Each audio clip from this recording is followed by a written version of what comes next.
Hello guys! Welcome sa aking vlog. Again, it's me. And for today's vlog, wala lang. Naisipin ko lang mag-video habang wala akong ginagawa. Ayan, kakatapos ko lang maligo sa buong maghapon. Minsan kasi wala na akong time maligo pag umaga. So, ayan, gabi na ako naliligo bago matulog. And grabe, yung buong maghapon ko ngayon guys, sobrang pagod. Kasi nga, sobrang daming gawain sa baba dahil may mga trabahador. Anyway, pinapa-extend kasi itong bahay dito. So, ayun, may mga tao na magtatrabaho, may mga silang darating. So, kailangan may tao sa baba. Kaya maaga rin ako nagigising. So, ayan, after natin maligo at tayo ay magtupi-tupi naman ng ating damit. Yan lang yung time ko minsan kapag marami akong ginagawa.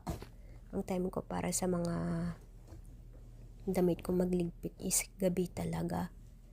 So, yan, magtupi-tupi muna tayo saglit habang pinapatuyo yung buhok natin. Anyway guys, alam nyo kung sa tutuusin, no, yung talagang mga ginagawa natin, mga ginagawa ko dyan sa Pinas is wala namang pinagkaiba sa ginagawa ko dito. Kasi halos same lang din. Trabaho sa bahay. Ang advantage lang is meron kang bayad syempre.